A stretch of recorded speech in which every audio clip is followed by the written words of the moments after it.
এসে ভাই পানির বোতল দানছে ধরেন। 500 টাকার নোট দিলেন, আমার কাছে তো বাংতি নাই। আমি এখন অব্দি একটা পানিও বিক্রি করতে পারি নাই। আপনি নিলে একটা বিক্রি হইব। আমার কাছে তো বাংটি নাই, দাও না কোনো হাতে ম্যানেজ করতে পারো কিনা।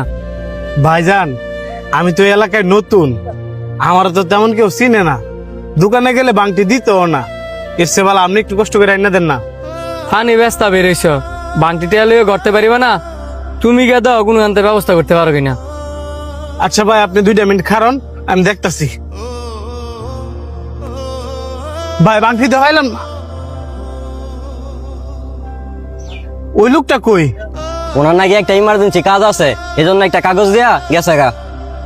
ওনার টাকা না নিয়ে উনি গেছে গা? সেটা তো আর আমি জানি না, আমারে বলছে আপনি আসার আগ পর্যন্ত আপনার পানির এখানে দাঁড়ায় থাকতাম, সেজন্য আমি দাঁড়ায় আছিলাম। আমারও তারা আছে, আমি গেলাম।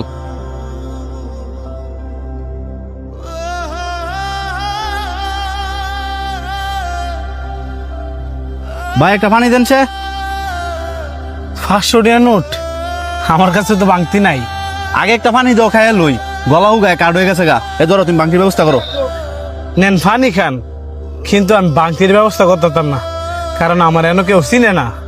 হেই বুকা, বাংটি আনতে গেলে কিছু না লাগে। তুমি একটা দোকানে যাও, বাংটি দিয়ে দিব, তাড়াতাড়ি যাও। ঠিক আছে, আপনি তাহলে আমার ফান্ডে একটু দেখা রেখেন। ও মা, এই লোক ওদের টিয়া না লয়ে গেল গা। আবার আরেকটা কাগজ। আমার অনেক তাড়া ছিল, তাই চলে গেলাম। টাকাটা আপনি খরচ করে ফেলেন, কোনো দায় দাবি রাখবো না।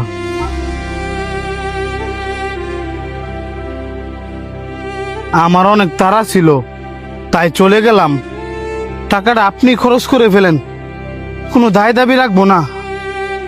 দুনুরাই সেম লেহা, আবার 2 জনেই 500 টাকা করে দিয়ে গেল। কিন্তু কি কারণে? কি কারণে জানতে চাস?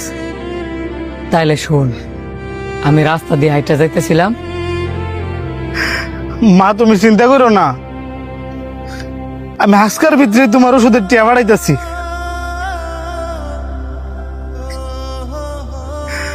আল্লাহ, তুমি এটা আমার কি পরীক্ষা পালাইলা? এমনি কোনো চাকরি বাকরি নাই, আমার এমনি আমার মাটারে অসুস্থ বানায় রাখলা।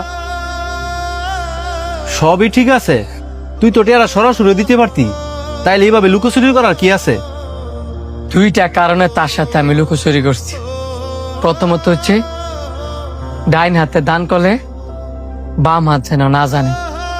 আবার চিন্তা করলাম, তারা যদি আমি টাকা দেই, সে যদি দান মনে করিয়া শরমে যদি টাকাটা না নেয়, তখন। দ্বিতীয় কারণ? দ্বিতীয় কারণ, ওই লোকটা এখন পরিশ্রম করে খায়, ব্যবসা করে খায়। আমি চাই নাই এই লোকটা অভাবে ফিরিয়া কারো কাছে হাত পাতুক, ভিক্ষা করুক।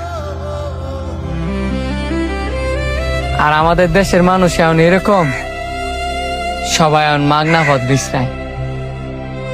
কে কত সহজে টেয়া ইনকাম করতে পারে, আর এই কারণে আমি এই কাজটা করছি। তোর চিন্তাধারা সুন্দর, কেউ সাহায্য করলে গোপনে সাহায্য করা উচিত।